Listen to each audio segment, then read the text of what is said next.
Civil War ended in 1865, and shortly after, the Industrial Revolution started, funded by the money made during the Civil War. People took their money they made and invested it into businesses of their own.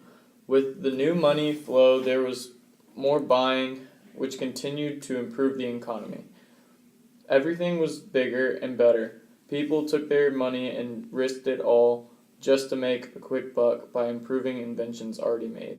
The Connecticut River is a good example. It once was a river which you could swim in, and now strewn with industrial waste and sewage, killing fish and having a scourge of waterborne diseases. The pioneers of modern environmentalism sought to fix this large problem.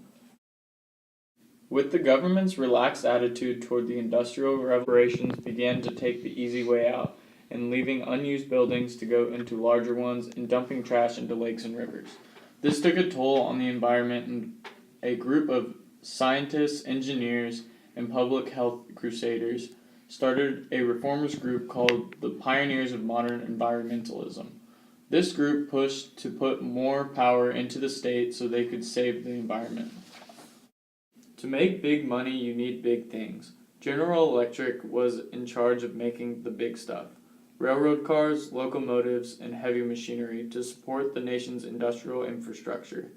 The nation needed to make and move more things faster, creating a need for entrepreneurs who could make things bigger and better.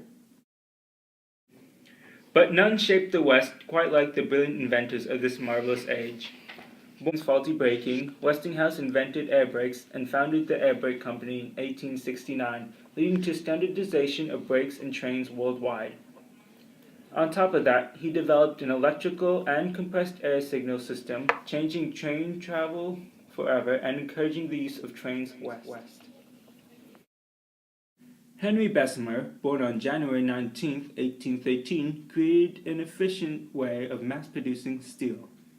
In 1859, he created what is called the Bessemer process, allowing for huge manufacturing of steel to build up America and move it out west. Another key to the Gilded Age was the inventions of communication. Samuel F. B. Morse, born on April 27, 1791 in Charlestown, Massachusetts, discovered that electrical impulses sent through wires could be used to send messages.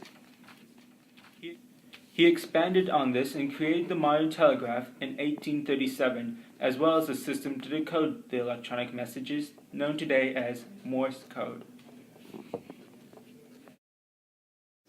Alexander Graham Bell, born on March 3, 1847 in Edinburgh, Scotland, decided on creating electronic speech from inspiration gained from his mother, who had poor hearing.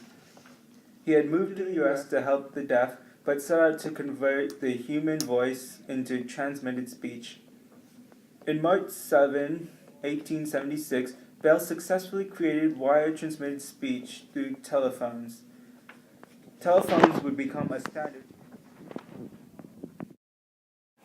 While these prominent inventors connected the West like no one else before, an inventor known as Thomas Edison would enhance the whole U.S. with his inventions.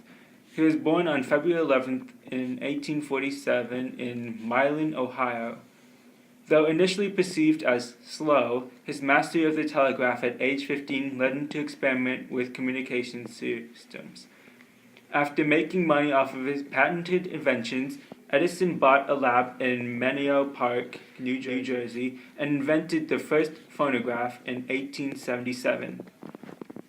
On top of that, he then created the first practical light bulb in 1879. His many inventions and patents in the field of sound and light would be perceived as the dawn of modernization as we know it today. People have to understand is that the Industrial Revolution would not be possible if it weren't for the abundance of several natural resources. Now, iron was perhaps the most important of these resources.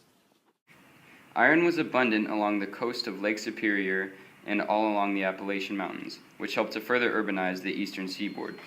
Iron was used to construct buildings, trains, boats, and all sorts of manufactured parts.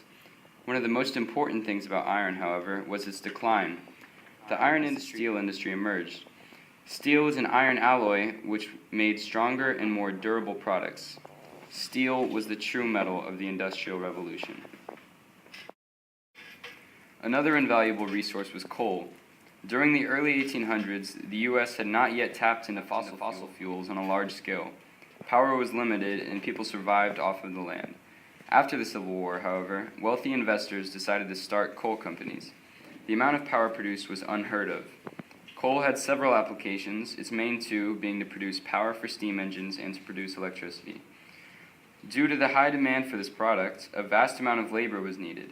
By the 1890s, there were over 750,000 coal miners in the U.S., many of them being children. Miners were paid very low wages and were often forced to buy goods from their employers, since most miners lived on company land. Despite low motivation, these miners produced 550 million tons of coal a year by 1910. The use of coal in the Industrial Revolution is what pushed the U.S. to exponential economic growth. Last but not least is the important fossil fuel that we still rely on heavily today, oil. Oil lamps were available before the Industrial Revolution, but they were perfected and publicized by John Austin in the 1860s. When this invention took off on a national level, the oil industry began to grow. As fossil fuel became cheaper and readily available, it pushed out the whale oil industry. By the late 1860s, fossilized oil had taken control of the market.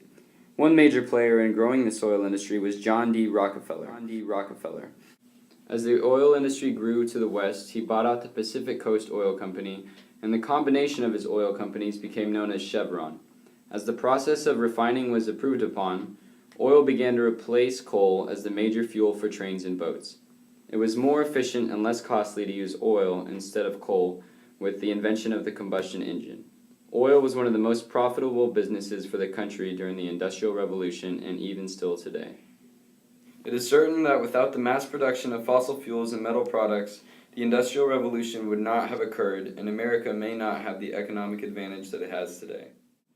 The consolidation of the railroad was a key factor to the Industrial Revolution, having an impact on the entire country. When the Pacific Railroad Act was passed, it allowed the creation of the Union Pacific and Central Pacific. These two railroad companies competed against each other to see who could complete their section faster. The tracks were laid in careless locations because of the rush. Around 10,000 Chinese laborers were exploited for their cheap labor. But even though lots of lives, money, and supplies were lost, the connection to the West was important. The Great Northern Railway was the final piece of the Transcontinental Railroad. It ran from Duluth to Seattle. James J. Hill built this section and had one of the most sound companies in all of the great railway companies. The problem with lots of railroads was that their tracks were often laid in difficult places to be developed. But Hill focused on that, as he believed the area around the railroad was the key to the success of his lines. The prosperity of these Western railway lines was due to the connection and expansion of established Eastern railroad systems like New York Central.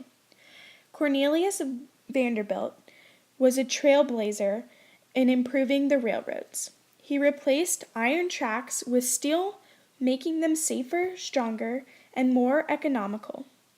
Vanderbilt was a ruthless businessman who would do anything to continue increasing his large fortune. Leland Stanford was another man who became successful by investing in the railroad. After serving as governor of California, he became president and organizer of Central Pacific Railroad Company. The Gilded Age was a time of huge growth, not only in people moving west, but to industry and economy. This age and the people who built it would forever define America as a modern nation.